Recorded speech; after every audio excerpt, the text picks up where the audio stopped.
Bonjour, quelques mots sur la précocité.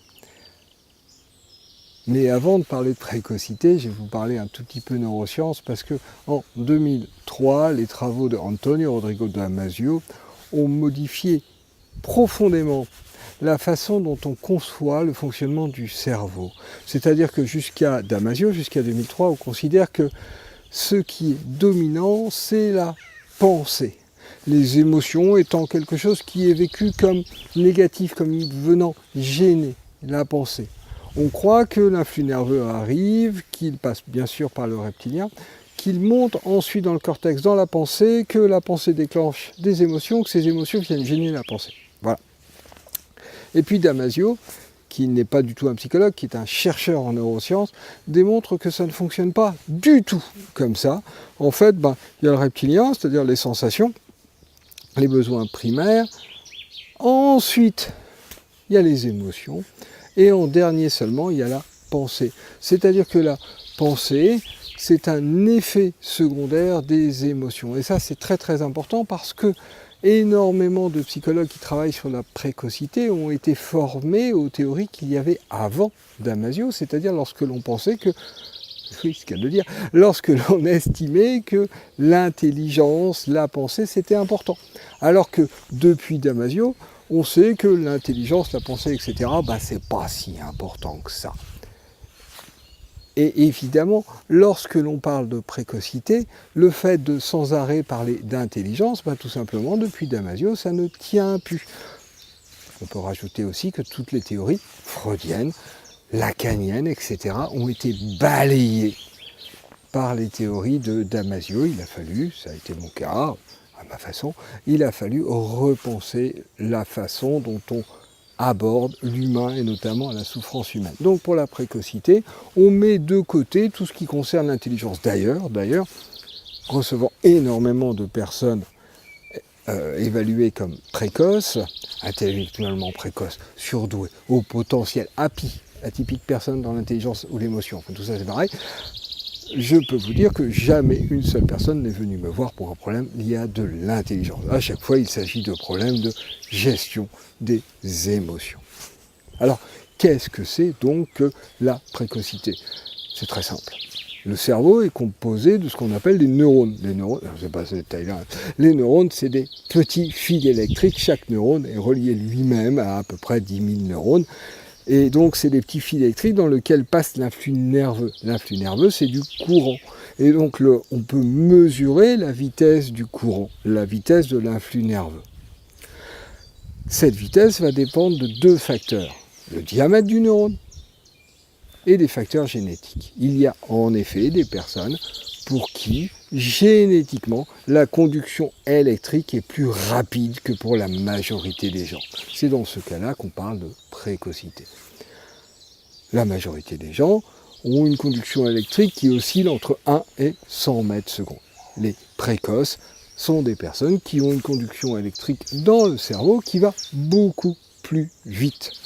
Dans le reste du corps, ça va à 30 mètres secondes, comme chez les non-précoces. Alors les non-précoces, on parle de neurotypiques. Donc voilà, c'est quoi la précocité? C'est ça, c'est un cerveau qui hyper fonctionne, qui a une conductivité électrique extrêmement rapide. Du coup, la zone reptilienne, la base du cerveau, traite énormément d'informations. Nous captons plus d'informations que les autres, ce qui peut même donner lieu à ce que l'on appelle des hyperesthésies. Ne pas supporter les bruits, ne pas supporter la lumière, ne pas supporter les odeurs, etc. Non pas parce que les yeux ou les oreilles, etc. hyper fonctionnent, non, tout simplement c'est le cerveau qui traite l'information qui arrive de façon beaucoup plus forte. Deuxième zone qui reçoit l'influx nerveux, le limbique, nous sommes accessibles beaucoup plus aux émotions. Nous avons un registre d'émotions plus grand et nous ressentons les émotions plus fort. Alors, quand on sait que le limbique, il y a d'un côté les peurs et de l'autre côté les culpabilités, nous sommes plus accessibles aux peurs et aux culpabilités. Troisième zone, le cortex, c'est là qu'il y a l'intelligence. Alors, sur l'intelligence, petite chose, après je ne pense pas qu'on en reparlera, il y a deux façons de traiter l'information du point de vue du raisonnement. Il y a ce qu'on appelle cerveau droit, pour moi, là c'est droit, et cerveau gauche. La formation cerveau droit, c'est ce qu'on appelle le traitement en arborescence. Cerveau gauche, c'est de façon analytique en escalier. Beaucoup de gens disent la précocité, c'est le traitement de l'information intellectuelle en arborescence. Ben non, il y a des précoces qui ont un cerveau gauche, qui ont une dominante cerveau gauche. Ça va donner les fameux surdoués scolaires. Pourquoi? Parce que la majorité des neurotypiques, eux, sont cerveau gauche. Et donc l'école est adaptée totalement au cerveau gauche. Ce qui veut dire qu'un précoce cerveau droit, il faut en quelque sorte qu'il fasse un effort supplémentaire pour pouvoir s'adapter. Alors, qu'en est-il des neurotypiques cerveau droit? Ben, ils vont être considérés comme des débiles légers, parce qu'eux, ils ne vont pas s'en sortir. Voilà. Bien. Autre chose, notre cerveau fonctionne tout le temps. C'est-à-dire que notre cerveau est en permanence en train de fabriquer de la pensée. Il faut savoir que lorsque l'on est neurotypique, on peut arrêter de penser. Alors, ça paraît complètement surréaliste au précoce quand on dit que quelqu'un peut arrêter de penser, on croit qu'il va tomber réellement, pas du tout. On peut arrêter de penser, c'est comme ça. Ça va juste faire du vide, alors que nous, il nous faut des années de pratique, de zazen, etc., pour arriver à ce que ça s'arrête. Notre cerveau aussi a un grand besoin de cohérence, il a un grand besoin d'équilibre dans les choses, si bien qu'il va avoir du mal à supporter l'injustice. Alors rajouter à ça le fait que nous captons plein d'informations, donc nous allons capter des informations sur ce qui se passe chez les autres, donc ça va augmenter la difficulté à supporter l'injustice. Et puis nous allons avoir beaucoup de mal à supporter les incohérences. Énormément de précoces, adultes, enfants, on est précoce toute notre vie, notre cerveau il ralentit pas en vieillissant. Adultes, enfants ont du mal avec ce qui n'est pas cohérent dans la vie de tous les jours. Or, des choses pas cohérentes dans la vie de tous les jours, il y en a quand même beaucoup. Voilà. Autre chose, plus le cerveau va vite, plus il va avoir besoin d'un niveau de difficulté important pour se mettre à fonctionner, pour se mettre à s'intéresser, à s'accrocher à un problème. C'est-à-dire qu'on pense tout le temps, mais on ne pense pas obligatoirement à ce qu'on est en train de faire. Pour que l'on s'occupe de ce qu'on est en train de faire, il va falloir que le niveau, le seuil d'activation du cerveau, ça s'appelle, soit suffisamment élevé. C'est-à-dire si c'est simple, ben en général, on n'y arrive pas. Alors que plus on monte en complexité, plus on va être à notre aise. Autre élément très très important, j'entends parler de 2% ou de 6% de la population. Pas du tout, on est une vingtaine de pourcents, environ 20%. C'est-à-dire que la précocité, c'est un phénomène banal. On va me dire, oui, mais il y a plus de précoces qu'avant, dans les écoles, on les remarque, etc. Les modes d'éducation ont changé. Avant, les gamins, quand ils posaient problème, quand ils faisaient remarquer que le prof disait quelque chose d'incohérent, ils se faisaient taper dessus. Alors que maintenant, on met un mot pour les parents. Résultat net, il y a autant de précoces qu'avant, simplement il n'y a plus les freins, c'est-à-dire la violence physique qu'il y avait avant. Alors du coup, on les remarque, les précoces. Autre chose, nous sommes des hypersensibles. Et lorsque nous étions bébés, nous captions, comme tous les bébés, mais plus fort que les neurotypiques, les émotions des gens autour, sans faire de différence entre nos émotions et les émotions des gens autour. Nous sommes aussi, à la base, non violents. Alors attention, il y a des précoces qui sont violents, mais ça veut dire qu'ils vont pas bien. Quand on prend un petit précoce et qu'on l'emmène à l'école, à la maternelle, il est confronté à la violence qu'il y a dans la cour de maternelle. Et là, il a peur. Évidemment qu'il a peur. Alors éventuellement, il va se fabriquer un personnage qui lui permette de rentrer en communication, etc., avec les autres. Mais, il va rester des traces de cette peur. Et on va remarquer que comme on capte énormément de choses autour, le fait de capter les émotions des autres autour va nous permettre de sentir d'où vient le danger. Et du coup, nous allons rester connectés en permanence aux autres, connectés aux gens autour de nous. Ce qui va faire que beaucoup de précoces vont être facilement envahis par les émotions qu'il y a autour d'eux. Alors que nous avons tout à fait la capacité de nous débrancher des autres. Alors ça, on le fait pendant les stages principalement, je ne peux pas le faire pendant une vidéo, mais on peut apprendre à se débrancher des autres.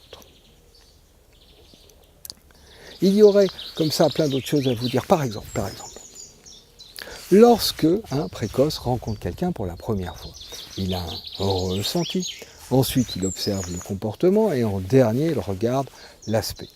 Lorsqu'un neurotypique rencontre quelqu'un pour la première fois, il regarde d'abord l'aspect, ensuite il regarde le comportement, pour pouvoir se situer d'un point de vue hiérarchique supérieur ou inférieur par rapport à l'autre. Ce n'est pas du tout la même façon de se positionner par rapport aux autres. À propos de l'éducation, lorsqu'on discute avec des parents précoces de l'objectif de l'éducation, on arrive toujours sur des notions comme on veut que plus tard notre enfant devienne quelqu'un qui est heureux dans la vie et autonome, qui fasse quelque chose qui lui plaît, qu'il aime, etc. Avec les neurotypiques, la notion qui va venir est une notion de sécurité. C'est pas du tout pareil. La sécurité, c'est le bon aspect et le bon comportement au bon moment. Pareil sur les méthodes éducatives. Dans les familles de précoces, où ça va plutôt bien, tout le monde parle. C'est-à-dire qu'en cas de problème, on se réunit, on discute, on explique. Parfois, l'un des parents utilise l'autorité, mais en général, c'est lui qui se sent pas bien après. Dans des familles neurotypiques, on utilise l'autorité. Si bien que pour les neurotypiques, le monde se sépare entre ce qui est de l'ordre de danger et ce qui est de l'ordre de sécurité. Évidemment, comme le précoce, par définition, est en décalage, le précoce fait peur aux neurotypiques. Et le précoce ne comprend pas pourquoi il fait peur aux neurotypiques. Parce qu'il n'a rien fait. Et parfois, certains précoces passent des années à se demander ce qu'ils ont bien pu faire pour que les autres aient peur d'eux. Mais rien, on est simplement différents. Et il est fondamental que nous nous installions confortablement dans notre différence. Alors certains vont dire, oui, comment est-ce qu'ils parlent de neurotypiques? Attention, ce n'est pas parce que l'on est précoce qu'on est sympa. Ce n'est pas parce que l'on est précoce qu'on est un type bien. Il y a des précoces qui sont de redoutables salopards. Et il y a des neurotypiques qui sont des gens adorables. Qu'est-ce que je voulais vous dire d'autre? C'était à peu près tout. Ça me paraissait une petite base. Alors, il y a le site précocité.fr. Ce site a été construit suite à une conférence que j'avais faite pour l'AMPEP. Après, il y a plein de gens qui venaient, même qui faisaient des heures de route pour venir me poser des questions. Donc, plutôt que les gens fassent la route et tout ça pour poser des questions, c'était plus simple de mettre directement des réponses dans un blog qui a été fait principalement avec Delphine Gouteux. Ce blog donne plein d'éléments, donc il faut se promener dedans. Vous promenez, c'est des tas de petits textes. Promenez-vous dedans. Précocité.fr. À la base, la conférence s'appelait « Pourquoi est-ce que les enfants précoces ne vont-ils pas tous bien ?» Parce que, c'est pas parce qu'on est précoce qu'on va pas bien. Il y a des gens qui m'appellent me disant « Mon fils va pas bien, il est précoce ». Non, mon fils va pas bien, il y a une raison à ça. Le fait qu'il soit précoce fait que la façon de le prendre en charge doit être adaptée au fait qu'il soit précoce. Voilà, je crois que ça vous donne 2-3 petits éléments. Je vous souhaite une bonne journée. Au revoir.